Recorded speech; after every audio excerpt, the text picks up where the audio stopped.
রাদিয়াল্লাহু আনহু বলেছেন, কোনো ব্যক্তির যদি পাহাড়ের সমানও ঋণ থাকে, এই দোয়া যদি আমল করে, আল্লাহ পাক ওই ঋণও শোধ করে দিবেন ইনশাআল্লাহ। রিজিক তো বাড়বে ইনশাআল্লাহ, আপনার যত ঋণ আছে ইনশাআল্লাহ আল্লাহ পাক শোধ করে দিবে। বিশ্বাস করলেন না? এই দোয়া শিখাই দিচ্ছি, এজন্য আমাকে হাদিয়া দেওয়া দরকার, স্পেশালি আমাকে এখন হাদিয়া দেওয়া দরকার। একটা গুরুত্বপূর্ণ দোয়া শিখাই দিচ্ছি। আর ঋণ কেমন জানেন? ওই যে এখন মানুষ ঋণ নিচ্ছে 1 কোটি টাকা ব্যাংক থেকে, 2 কোটি টাকা ব্যাংক থেকে, হ্যাঁ, কত বছর, 10 বছরের জন্য, 20 বছরের জন্য বাড়ি করছে, তাই না? তার ধারণা এমন যে সে মারা গেলে তার ঋণটা কেউ না কেউ শোধ করে দিবে, তাই তো? আর আল্লাহর রাসূল কি বলছেন দেখেন, একজন মারা গেছেন, নবী সাল্লাল্লাহু আলাইহি ওয়াসাল্লামের সময় একজন মারা গেছেন। তো নবী করিম সাল্লাল্লাহু আলাইহি ওয়াসাল্লাম বলছেন, এই ব্যক্তির কি কোনো ঋণ আছে? একজন সাহাবী বলেন, হ্যাঁ ইয়া রাসূলুল্লাহ, তো ঋণ আছে। নবীজি বললেন, তোমরা ওর জানাজা পড়ো, আমাকে ডেকো না। তোমরা ওর জানাজা পড়ে নাও, আমি জানাজা পড়তে চাচ্ছি না। আমি এখন কেমন করে আপনাকে বুঝাবো ঋণ কত ভয়ঙ্কর জিনিস? আপনি যে ব্যাংক থেকে 3-4 কোটি টাকার লোন নিয়ে রাখছেন, লাখ লাখ টাকা লোন নিয়ে বসে আছেন, দিব্যি সুখে বসে আছেন, এমন চিন্তায় যে আপনার মৌত হবে না। আর নবী সাল্লাল্লাহু আলাইহি ওয়াসাল্লামের সময়ে একজন মারা যাচ্ছেন, তিনি বলছেন তোমরা জানাজা পড়ে নাও, আমি জানাজা পড়তে চাচ্ছি না।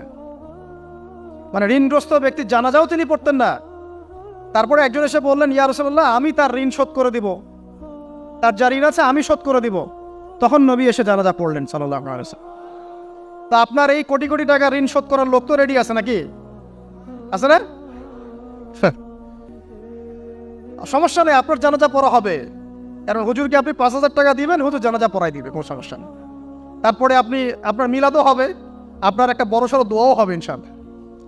কিন্তু আল্লাহ পাক বলেছেন যে শহীদ, আল্লাহর পথে যুদ্ধ করে শহীদ হয়েছে, এই ব্যক্তির আত্মাও ঝুলে থাকে যতক্ষণ পর্যন্ত না তার ঋণটা শোধ করা হয়।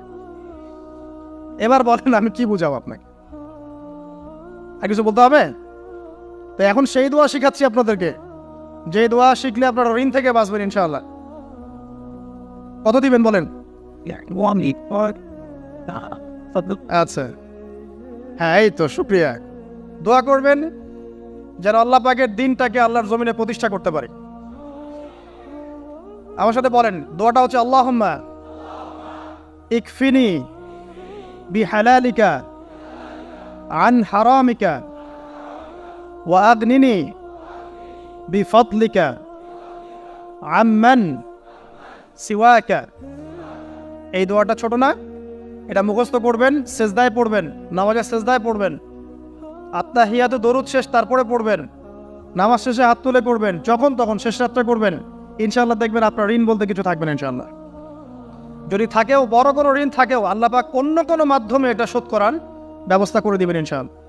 ইনশাআল্লাহ আমার জীবনে এমন ঘটনাও ঘটেছে, এটা এখন গল্পটা মনে পড়ে গেল তাই বলছি, যে 1,20,000 টাকা ঋণ আছে আমার, শোধ করার কোনো অপশন নাই আমার কাছে। আমার চোখে ধরা পড়ছে না যে 1,20,000 টাকা আমি কেমনে দিব। কি হলো, হঠাৎ করে আমরা একটা সার্কুলার দেখলাম যে সারা বাংলাদেশে ইসলামিক ট্যালেন্ট খোঁজা হচ্ছে।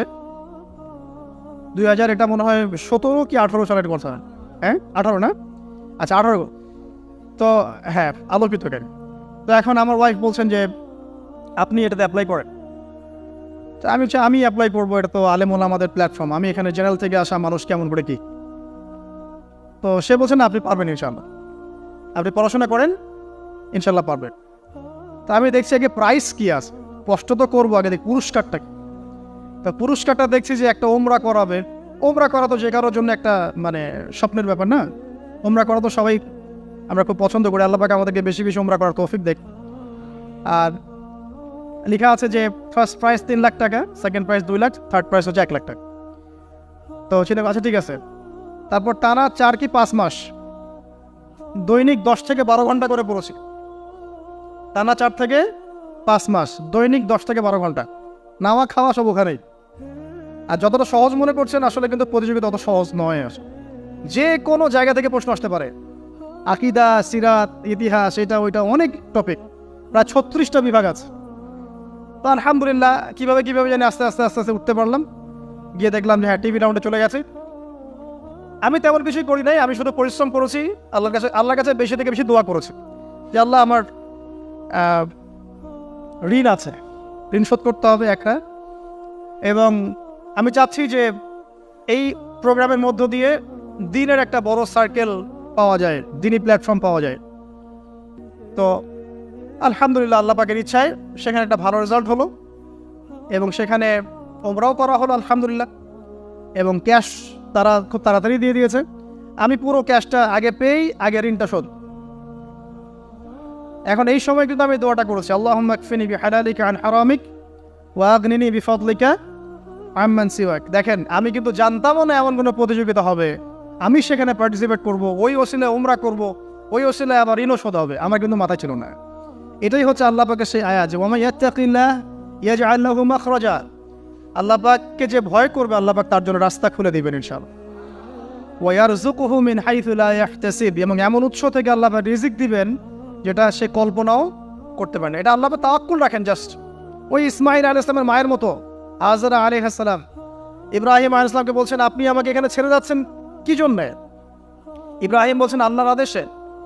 তখন তিনি বলছেন তাহলে আল্লাহ আমাকে ফেলে দিবেন ইনশাআল্লাহ।